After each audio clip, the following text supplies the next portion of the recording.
안녕하십니까. 종목 분석을 누구보다 디테일하게 디테일스탁입니다.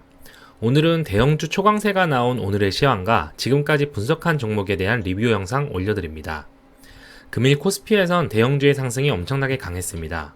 대형주는 2%에 육박하는 상승이, 중형주, 소형주는 각각 0.5%, 0.3%에 불과한 상승을 보였죠. 그로 인해 대형주가 많이 포진한 코스피는 1.7% 급등하였으나 코스닥은 0.6% 상승한 데 그쳤네요. 지난 잭슨홀 영상에서 정리했던 대형주 리스트를 확인해보면 8월 31일 오늘은 대부분의 종목이 상승한 것을 알 수 있습니다. LG화학과 FNF, 카카오게임즈와 크래프톤, 현대건설기계 정도가 하락한 종목이네요. 전체 종목 중 크게 아웃퍼폼한 종목을 살펴보겠습니다. 두 건설 종목은 지난 영상에서 신도시 계획 관련으로 상승했고, SOL과 포스코는 각각 경기민감주 상승 흐름을 탔다고 말씀드렸습니다. SK이노베이션의 경우 배터리 기업이기도 하지만 자회사로 SOL과 마찬가지인 정유기업을 보유하고 있기 때문에 경기 민감주의 흐름도 같이 탄다고 볼 수 있습니다. 특이한 포인트는 약세 예상이었던 바이오 섹터의 SK바이오사이언스와 두산표열셀이 강한 흐름을 가졌다는 점인데요. 일단 SK바이오사이언스는 이번에 MSCI 지수에 신규 편입되면서 엄청난 외국인 수급이 들어왔습니다. 이전에 외국인 진입이 적었기 때문에 마지막 날인 8월 31일에 집중 수급이 발생했음을 알 수 있죠. 두산표셀 같은 경우는 다음 주에 출범하는 수소기업 협의체 관련 섹터 흐름으로 수소경제 관련 종목들의 상승 흐름과 함께 나타난 급등입니다. 현재 주도적 격인 섹터 중 하나죠. 8월 30일과 31일 각 섹터의 변동은 다음과 같습니다. 미국과 마찬가지로 경기민감주가 주도하고 자동차, 플랫폼, 그리고 오늘 반도체 상승으로 인해 반도체 흐름도 미국과 비슷하게 바뀌었네요. 바이오 같은 경우는 지수 신규 편입으로 인한 일회성 수급 발생한 SK바이오사이언스를 제외하면 상대적 약세를 보였고, 일반 소비재가 많이 포진되어 있던 포스트 코로나 턴어라운드 종목도 상대적 약세였습니다.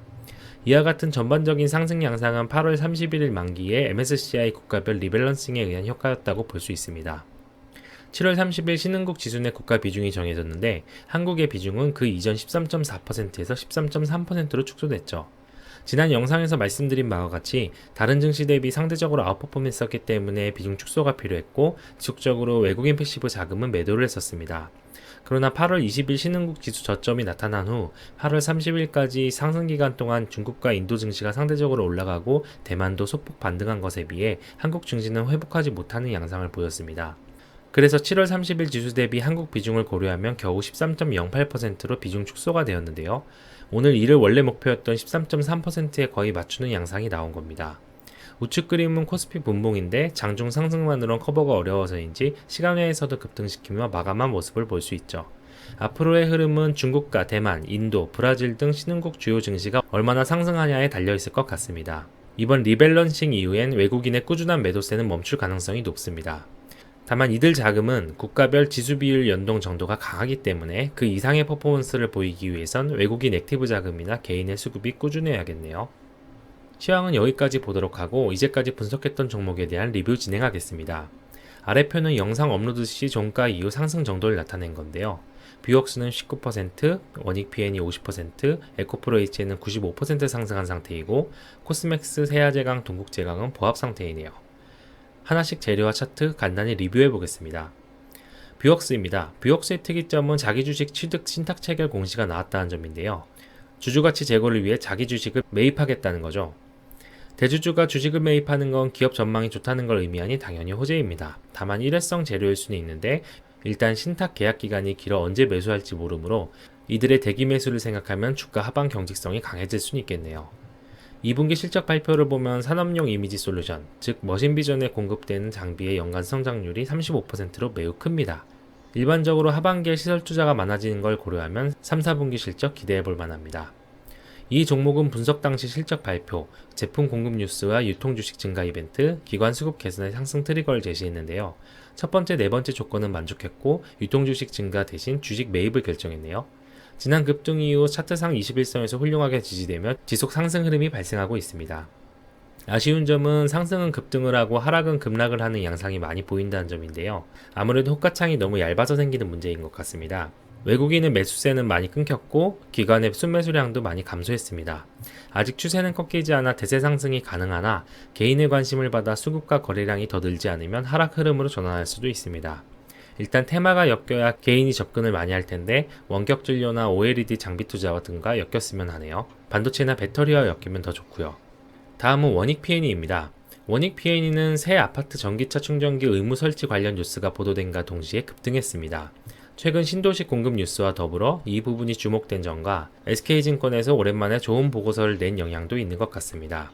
이 재료는 단순히 일회성 재료가 아니라 앞으로 실적이 실제로 동반될 것이 기대되는 호재입니다.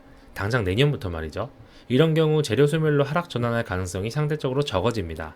참고로 이 뉴스는 사실 지난 3월에도 시장에 알려졌던 부분입니다. 구독자분들께서도 이처럼 재료가 될 만한 뉴스가 시장에 나왔다고 그대로 재료 소멸이 아니라 수급과 섹터 흐름이 받쳐줄 때 재조명된다면 반영된다는 걸 아셨으면 좋겠습니다. 초기 분석 영상에서 상승 트리거로 잡았던 부분은 실적 발표, 해외 배터리 공장 신설, 전기차 예상 관련 뉴스, 해외 인프라 투자에 전기차 충전기 공급 계약 공시 정도를 들었는데요. 네 번째 말고는 대부분 시장에 공개되었고 반영되었네요. 3월 첫 골든크로스 때도 앞서 말씀드린 전기차 충전기 아파트 공급 뉴스가 있었는데 이번 상승 추세 때 훨씬 크게 반영된 것이 눈에 띕니다. 최근 양상은 과열은 분명합니다. 일단 상승 랠리를 만든 기관이 과열 나오자 크게 익절했네요. 과열 흐름 시에는 비중 축소하는 게 나을 수 있습니다. 추가 호재가 나오지 않는다면 이 정도 상승이면 조정이 약간 길어질 수도 있으니까요. 시장 분위기에 달려 있겠습니다. 볼린저 밴드 이탈할 때 익절하시면 좋을 것 같습니다. 실적은 올해 반기가 작년의 2배고 5년 뒤 전기차 충전기 공급 계획은 3배가 넘는 게 레포트에 있네요. 문제는 전기차 충전기 사업인 자회사 P&E 시스템즈의 올해 매출이 부진하다는 점인데요. 시장에 확인할 수 있는 방법이 요원한 게 문제인 것 같습니다. 이 부분에 대해 알게 되면 나중에 분석해 보겠습니다. 다음 종목은 코스맥스입니다. 코스맥스의 상승 트리거로는 많은 팩터를 잡았는데 오버행 이슈 말고는 적용된 게 없습니다. 특히 거리두기 단계가 격상되면서 흐름이 매우 안 좋았죠. 대응 영상 올리던 당시엔 델타 변이가 약할 줄 알았지만 실제로는 엄청 큰 악재였습니다. 일단 변동성도 커졌고 박스권 장세에다 수급도 들락날락하며 꼬여있는 상태입니다. 백신 접종률과 코로나 확진자 양상 보며 대응해야 될 것 같은데요. 1차 접종이 60%에 가까워졌고 완전 접종도 30%에 가까워졌네요. 국내 신규 확진자 추이도 일단 그 맥스값이 높아지진 않는 것으로 보아 피크아웃 할 가능성이 약간 높아지긴 했습니다. 아직 장담할 수는 없지만요. 뉴스에선 3분기 중국 실적 흐름도 긍정적으로 예상하고 있고 동남아 사업 확장 뉴스도 떴네요. 시설 투자나 사업 다각화 등 다양한 뉴스가 있는 것으로 보아 앞으로 수급 개선 가능성은 높을 것 같습니다. 유상증자로 투자한 시설은 2023년 완공 예정으로 장기 성장주로 볼 수도 있겠습니다. 중국 내수, 특히 서비스업이 현재 부진한 점은 리스크고 백신 보급률 높아지면 앞으로 코로나 턴어라운드주로 주목 가능합니다. 다음은 세아제강, 동국제강입니다. 세아제강 보유한 회사 선배께서 빨리 철강 안 오르면 딸 이름을 세아로 아들 이름을 동국이로 지으라고 하시던데요. 빨리 상승했으면 좋겠습니다. 일단 8월 31일 발표한 중국 제조업 지수는 안 좋았습니다. 명백한 경기 둔화로의 방향성을 가졌는데요. 제조업 지수 하락의 영향은 아직 물음표입니다. 중국 내수 둔화는 철강 수요를 감소시키는데 이것보다 철강 공급량이 적으면 중국 내 철강, 철광석 가격이 하락하면서 국내 철강 섹터가 부진할 수도 있고요. 반대로 철강 공급량이 내수 수요보다 많으면 글로벌 철강 가격 상승하면서 국내 철강 섹터 대세 상승이 올 수도 있습니다. 경기 민감주의 문제점은 경기에 너무 민감하다는 점이죠.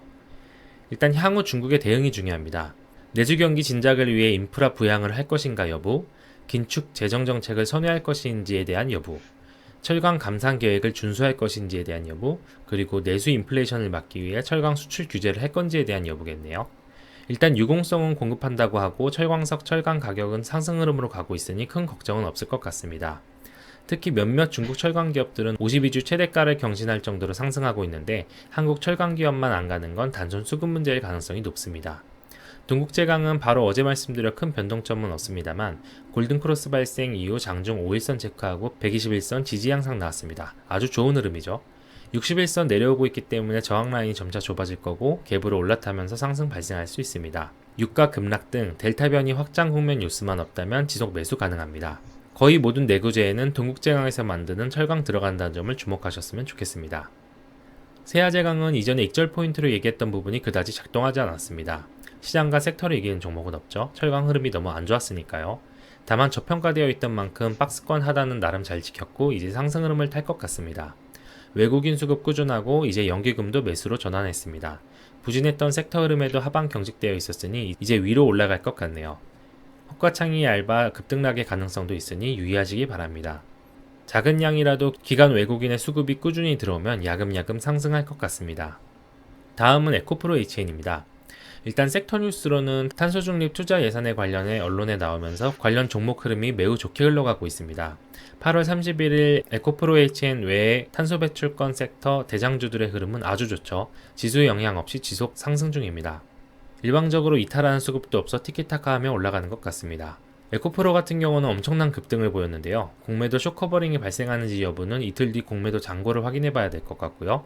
지금 생각은 아마 코스닥 150 종목이기 때문에 오늘 장이 상승할 때 외국인의 지수 매수로 인한 프로그램 매수가 많이 들어온 영향이 아닌가 싶습니다. 코스피 200, 코스닥 150과 같은 종목들은 오늘처럼 장이 상승할 때는 이런 수혜도 받을 수 있습니다. 섹터 흐름도 좋으니 하락할 이유는 없죠. 에코프로 주주도 에코프로 HN 주주도 많은 수익 얻었으면 합니다. 에코프로 HN의 경우 이전 영상에서 말씀드린 바와 같이 12만원대의 강한 저항대를 뚫지 못하고 하락 전환했습니다. 오늘의 거래량 정도로 이 매물대를 뚫긴 힘들었죠. 앞으로는 이평선에 의한 지지효과가 필요할 겁니다. 현재는 이격도가 너무 떨어져서 당분간 지금 가격대에서 횡보할 것 같은데요. 일단 내일 흐름이 안 좋을 경우 21선과 5일선 사이에 캔들이 위치할 것으로 보입니다. 좋은 흐름이라면 21선 바로 위에 위치할 것 같고요. 5일선이 가장 빠르게 추세를 쫓아오는 이평선이므로 위와 같은 강력한 매물대를 뚫기 위해선 이 이평선들이 올라와줘야 매수 심리가 매도 심리를 이길 수 있기 때문입니다. 아마 상승 추세에 따라서 좀 다를 텐데 3일에서 4일 정도는 걸리지 않을까 싶습니다. 지금까지의 반등이 예상보다 너무 빨랐어서 이 부분도 장담은 못하겠네요. 그 이후 매물대 소화하고 나서는 대세 상승으로 갈 수 있는 흐름입니다. 수급은 최근 2-3일 매수한 한국증권 창구에 외인이 전량 매도했습니다. 기관은 연기금 꾸준히 매도 중이고 금투 투시는 꾸준히 매수 중이네요. 사모펀드는 매수 전환, 기타 법인은 매수가 우위입니다. 그러나 기관은 다들 수량이 적은 편이기 때문에 외인 매도로 대량 매도할 수급 주체가 다시 없어졌습니다. 고로 천천히 상승할 수 있는 장세가 되긴 했죠. 투시는 장기로 모아갈 것 같고요. 지난 영상에서 말씀드렸다시피 이 종목은 개인 거래량이 압도적이기 때문에 그 영향력도 큽니다. 아마 개인 투매만 없다면 이평선에서 꾸준하게 지지받을 것 같네요. 이상으로 간단한 시황 정리 및 종목 대응 영상 마치겠습니다. 좋아요, 구독, 알림 설정 부탁드립니다. 감사합니다.